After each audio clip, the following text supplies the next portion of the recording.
اور ایسے ہی شادی اور ہر چیز دیکھ لیں، ہر چیز دیکھ لیں، وہاں ہم نے اللہ کے دین کو، اللہ کے حکم کو، اللہ کے حبیب کی سنت کو ہم نے رخصت کیا ہوا ہے، رخصت، اور رسم و رواج پہ قائم ہے، وہ رسم و رواج جو ہمیشہ پہلے انبیاء کے دور میں بھی اللہ کے حکم کے مقابلے میں ہوتی ہے، وہ رسمیں آج ہم جو ہے نا سینے سے لگائے بیٹھے ہیں۔ پھر رسول اللہ صلی اللہ علیہ وآلہ وسلم نے فرمایا کہ دیکھو آج تو مسلمانوں کو یہ حال ہے، اور ایک وقت وہ آ جائے گا کہ آدمی صبح کو ایک سوٹ پہنے گا اور شام کو دوسرا پہنے گا، وہ وقت بھی آ رہے ہیں۔ دیکھیں میں نے وہ رسول اللہ نے جو باتیں ارشاد فرمائی، صادقانہ یا نہیں آ رہی، اور پھر خاص کر لیڈیز، وجہ اس کی یہ کہ رسول اللہ نے اپنی طرف سے کچھ نہیں ارشاد فرمایا۔ قرآن کہتے ہیں وَمَا يَنطِقُ عَنِ الْهَوَىٰ إِنْ هُوَ إِلَّا وَحْيٌ يُوحَىٰ، خواہش سے وہ کوئی بات نہیں کرتے، اپنی طرف سے نہیں کرتے، جو کچھ وہ کرتے ہیں وہ ان کی طرف وہی ہوتی ہے، یا وہی جلی جس کی تلاوت ہوتی ہے، یا وہی خفی جو رسول اللہ صلی اللہ علیہ وسلم کے الفاظ ہوتے ہیں، اور احکام وہ اللہ تبارک و تعالیٰ کے ہوتے ہیں۔ ایک وقت وہ آنے والا ہے صبح کو ایک سوٹ پہنو گے اور شام کو دوسرا سوٹ، اور پھر فرمایا کہ تمہارے دسترخوان کا کیا حال ہوگا، اس میں تمہارے سامنے سے ایک پیالہ اور ایک برتن اٹھایا جائے گا تو دوسرا رکھا جائے گا، جیسے آج کل ہے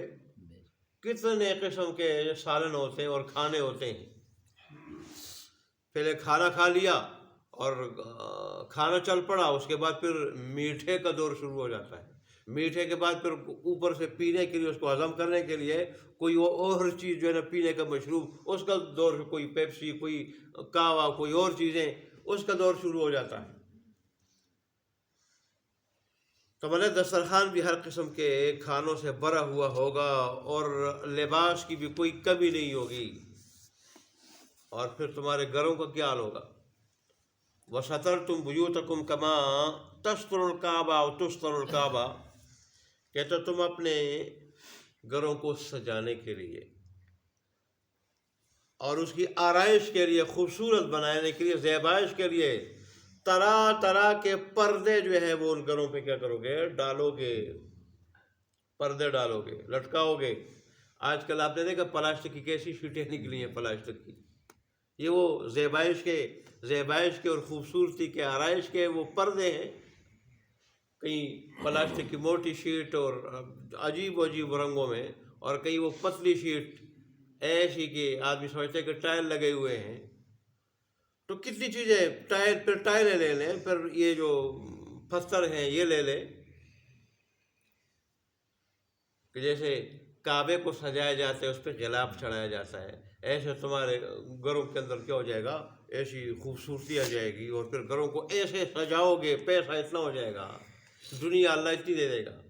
مطلب ہے ایسے خوشحالی آ جائے گی، عیش و عشرت کی زندگی ہو جائے گی۔ تو بعض صحابہ کہنے لگے اللہ کے پیارے رسول، اس دن تو آج ہماری اس وقت کی حالت آج کی حالت سے بہتر ہوگی، کہ ہم یہ جو روزی کمانے کی مشقت ہے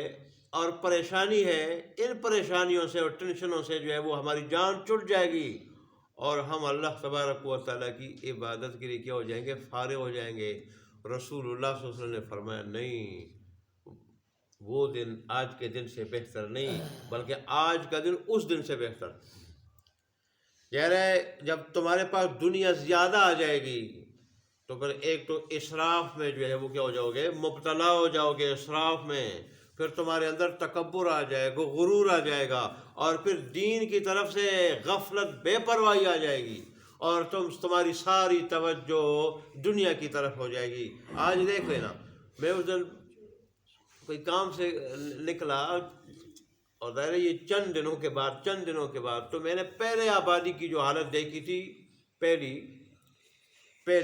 اس میں اور اس میں زمین و آسمان کا فرق، گلی گلی میں بے شمار گھر بن رہے ہیں، جن کے پہلے کے گھر بنے ہوئے ہیں، اگر وہ جو ہے ان کو نہیں بناتے، اس کی بنانے کی ضرورت نہیں، تو کہیں نہ کہیں سے مرمت شروع ہے، کہیں سے مرمت شروع ہے، ڈیزائن بنایا جا رہا ہے، کہیں کیا، اور ہر گلی میں بہت تیزی سے، جس تیزی سے پہلے نہیں ہو رہا تھا آج ہو رہا ہے۔ وہ قیامت کی نشانی ہے کہ پیسہ مٹی میں ڈالا جائے گا۔ مٹی میں ڈالنا کیا ہے؟ تعمیر پہ خرچ کرنا۔ اور لوگ ایک دوسرے کے مقابلے میں، مقابلے شروع ہوئے یا نہیں شروع ہوئے؟ اس نے دیکھو بنا لیا، اس نے ایسی جو ہے کتنا زبردست مکان بنا لیا، پھر خاص کر بیگمات کتنا زبردست، اس کا ڈیزائن دیکھ لے، رنگت دیکھ لے، اب ہم نے بھی کچھ کرنا ہے۔ ایسے انہوں نے فرمایا، حدیث میں آتا ہے کہ لوگ مقابلے میں ایک دوسرے سے بڑھ چڑھ کر پھر مکانات بنائیں گے، اور ان کو جو کیا کریں گے؟ آراستہ کریں گے۔ تو وہ